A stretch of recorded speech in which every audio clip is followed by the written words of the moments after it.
हमनी सबके पार्टी के ये नगर के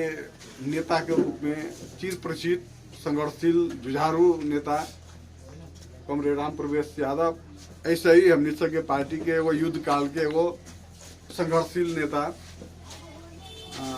हमनी सबके पार्टी के प्रदेश के सदस्य कमरेड धीरज पटेल और ये मंच में हमनी सबके आसीन अब यहाँ के पूर्वगामी अध्यक्ष शंकर प्रसाद यादव, ऐसे ही यहाँ के बता आदरणीय बुजुर्ग लोग सब, भरबलादमी लोग सब, उनके पार्टी के नेतागण लोग सब, उपस्थित सब लोग सब में हमारा तरफ से नमस्कार, लाल सलाम। अब अपने लोग सब बढ़िया ढंग से सुन लिया। ये धीरज पटेल जो ढंग से जो बात रखलक है, छोटे में जो किस्म के वो सार रूप में जो का रूप सब वास्तव में वो सब सही एक बात है, और वहू से बढ़िया तो लाल बाबू जी जो बात रखलक है एकदम सटीक में, एकदम बहुत शानदार बात। वास्तव में वो जे प्रभु सा जितना वो करिए ना वो से ज्यादा वो करिए भीतर के बात से उसे क्लियर ना। दूसर बात हमने सब ये बात कहम,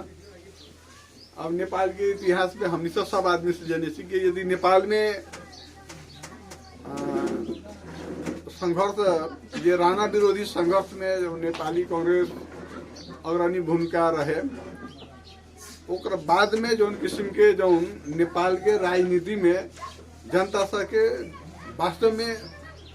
नेपाली कांग्रेस सब आंदोलन में अग्रणी भूमिका निभालक, लेकिन फिर भी होता वही होता राजशाही व्यवस्था के साथ उस लगन गाटो करके साठो गाटो करके जो किस्म के गेलक नेतृत्व कैलक, लेकिन जनता के आज़ादी उसे न मिलल। जब जनता के आज़ादी न मिलल तो यहाँ माओवादी पार्टी के देश में जो किस्म के 10 वर्ष के जन युद्ध कैलक, 10 वर्ष के जन युद्ध में यहाँ के नेपाल के मतलब नया एगो सीधे पलट दिलक। देश में होता जो किस्म राजशाही व्यवस्था के जो अंत करके लोकतंत्र, गणतंत्र, संघीय व्यवस्था,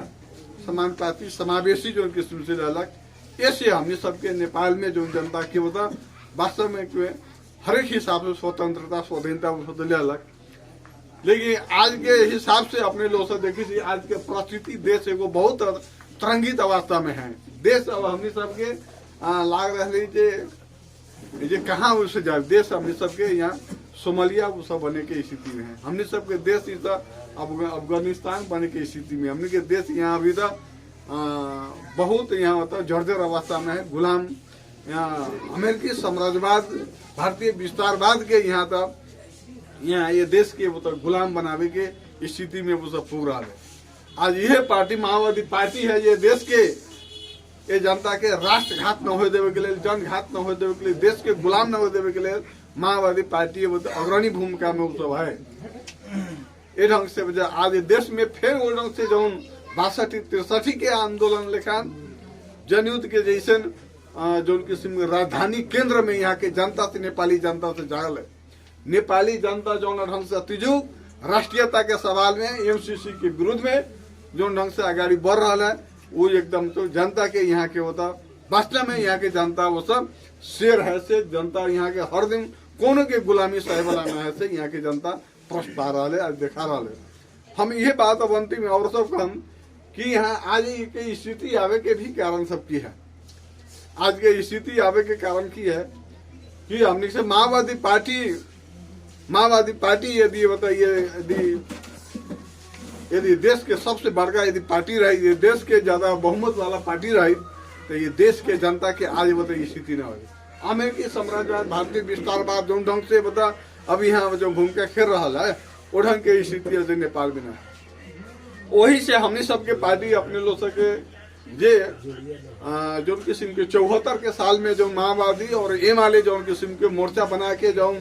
2/3 बहुमत लियाल और 2/3 के बहुमत के सरकार जो केपी शर्मा ओली के जिम्मेदारी सब दिलक, वही लगी ये देश में सबसे बड़का हमने सब पार्टी बना के 2/3 के सरकार बना के हम ये देश के जनता के फिर जनजीविका के सवाल में हमने के जनता से उठा देश में होता शांति सुरक्षा जनता के समृद्ध बनावे के लिए ढंग से हमने सबके 2/3 के सरकार को सब बनेलक, लेकिन हमने सबके यहाँ के नेपाल के जनता के शांति कथी, जनता के समृद्ध, नेपाल के समृद्ध कथी, जनता के अमन चैन कथी, यहाँ के होता जनता के जो किस्म के आज ये ढंग से जनता के अशांति के तरफ ले आल है, देश के गुलामी तरफ ले जाएगी स्थिति है, तो सारा है तो केपी ओली के कारण से है। यदि केपी ओली अपने सके देश में जोन किस्म के दूत यही सरकार के यदि होते हुए भी संसद विघटन करके प्रतिगामी कदम यदि न चल रही देश में, तो आज हमने सबके यहाँ इधर की स्थिति हमने तक न देखे पड़ेगी। ये सारा ये सब केपी ओली के कारण से, और उहे केपी ओली के कारण के होता वहाँ प्रतिगामी कदम के वो सब धस पारे के लिए, प्रतिगामी शक्ति से बचावे के लिए हमने सबके आज जो किस्म के वर्तमान स्थिति में माओवादी पार्टी से जो गठबंधन करके जो प्रतिगामी शक्ति ओली के होते जो किस्म के धाराशाही हो सकलक सरकार से अलग अलग, और ये गठबंधन के सरकार शेर बहादुर नेतृत्व में सरकार जो बनलक, आज माओवादी के बाध्यात्म की स्थिति में कि माओवादी के बाध्यात्म की स्थिति ये है कि एक तो हमने सब पहला प्रतिगमन से हमने सब लिया, दोसर मतलब हमने सब प्रतिगमन लिया के देश के संविधान के बचावे के लिए, आज हमने सब के देश के हमने के फिर आज शेर बहादुर देउवा जो ढंग से बता आज ये कदम जो एमसीसी के बता जो मुख्य बता एजेंडा के रूप में ये तो ले जा रहा है, सबसे घातक बताइए तो देउवा तो पड़ा है। आज ये हिसाब से हमने सबके होता यही से हमने सबके खड़ा करा ले कि यदि ये माओवादी पार्टी यदि हमने सबके सबसे एक नंबर पार्टी रही, सबसे मजबूत पार्टी रही, सबसे लम्हर पार्टी रही, था आज यहाँ की स्थिति उसे देखे के न पड़ेगा। आज ये बता ओली से हमने सबके साठघाट के देउवा से साठघाट करके हमने सबके ये देश के हमने के शांति समृद्धि लावे के लिए बता सोच है, लेकिन ये सब है कथिए देश के बता जो बर्बाद के तरफ ले जाके लिए, देश की अशांति के तरफ ले जाके वो सब अपना प्रतिक्रियावादी सब जो स्वार्थ उसे लूटे के लिए चाह रहा है कि देश के लूटे के लिए चाह रहा है। ये हिसाब से वही हिसाब से हमने सबके कैसी जो केपी ओली जो समय में कदम चलक वो कदम के गलत कदम के जो किस्म के वो जो सपोर्ट करे वाला ये प्रभु साहब है। प्रभु साहब जो किस्म के माओवादी पार्टी धीरज जी कहलक कि ये माओवादी पार्टी में जो किस्म से 3 बरस या 3 कार्यकाल जो जीत के 3-4 बेर जो मंत्री बन के जो उतना किस्म से वो सब आर्जन कहलक, उतना किस्म से वो सब धन संपत्ति वो सब आर्जन करके उतनों से उस न पुगल, वो अपना पत्नी के भी होता जो मेयर है तो वो कर रकम वो सब चलालक, इतना भ्रष्टाचार के संग लागल तो उससे भी ओका पेटने वाले धन ओकरा से होते केपी प्रतिगामी शक्ति के मतलब सपोर्ट करके मंत्री बन के मतलब देश के मतलब लूटे के लिए, देश के अशांति बनावे के लिए, यहाँ की जनता के बर्बादी करे के लिए जो किस्म के जो कदम में वो सब कदम मिला रहा है, एक लेल से जो जनता के कहिया उस साथ दे सकले। लाल बाबू जी कहलक है जो कहियो कोनो हिसाब से जो वो पार्टी के योजना अंतर्गत बिना है, कहियो वो अपने पार्टी के साथ में उसे न है, कहियो भी वो अपने जनता के साथ में न है, वो हर दिन वो अपना ओकर कंपनी केंती आगाड़ी से बढ़त, ओकर स्वास्थ्य केंती सीधा हो पूरा है वो ढंग से वो सब आगाड़ी सब बढ़ रहा है। ये हिसाब से लग रहा है कि हमने सबके नेपाल के होता जनघाती के साथ राष्ट्रघाती के साथ उसे जो ढंग के वो कदम में कदम मिला के चाह रहा है, तो वो ढंग के वो आदमी कहियो भी यहाँ के जनता के शांति अमन चैन में होता न कर सकले। यही हिसाब से हमने सके वो पटक वो सब नारा लगाए कि जो विकास प्रेमी वो जो विकास प्रेमी के नारा लगा, विकास प्रेमी ना है, पूरे वो सब भ्रष्टाचार प्रेमी है। यदि यहाँ के देश यहाँ के यदि विकास से कहले रहे आज जो किस्म के कितने का 4 बेर वो सब मंत्री वो सब भेल, 4 बेर वो सब माननीय भेल, लेकिन यहाँ के विकास अपने देखो मौलापुर के बाद वो सब कहले, मौलापुर में कभी विकास हो भेल अपने के यहाँ बंकुल से अपने के जो यहाँ होता हिमालय बास तक ले जो किस्म के जो पक्की रोड गेल है ढलान भेल है ओकर बनावल है, ओकर एक कना लगानी होता ना है, वो विदेशी प्रोजेक्ट है RDP प्रोजेक्ट के योजना से वो सब विदेशी प्रोजेक्ट से बनल है। जो किस्म से हरनैया से वो सब जो यहाँ हई सड़क उस गेल है वो सब धरहरी जयनगर तक ले ओकर लगानी है कि जो किस्म के इंडिया और नेपाल के वो सहमति में जो हुलाकी सड़क बनल है वही अंतर्गत में यो सड़क उस गेल है ओकर एको आना लगानी न है। जे ये विकास कहाँ कर देते अपने से देखो मौलापुर के चौक पर बाजार पर विकास के लिए अब सब आदमी 1000 बेर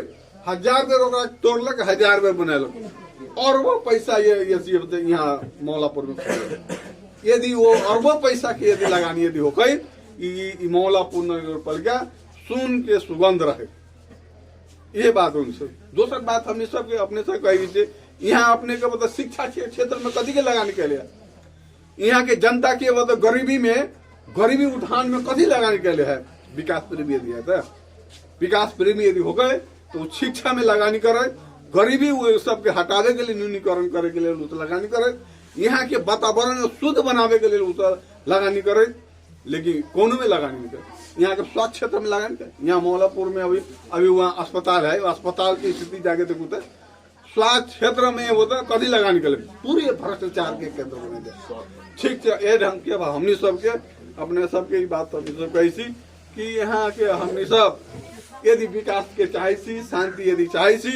तो हमने सब माओवादी पार्टी के बलियो बनावे के पड़ल, माओवादी पार्टी के मजबूत बनावे के पड़ल। ये देश में यदि माओवादी पार्टी बलियो न हो रहा है तो हमने के देश के शांति न हो सकले, हमने सबके देश के विकास न हो सकले, हमने सब जनता के कल्याण न हो सकले। यही हिसाब से हमने सबके अनुरोध करे, अपने लोग सके ये विषय गलत तत्व सके हमने सके भंडाफोड़ करे, ध्वस्त करे, आगे बढ़े, ये अनुरोध करे। हमें अपने लोग सबसे विदा हुई। नमस्कार, लाल सलाम।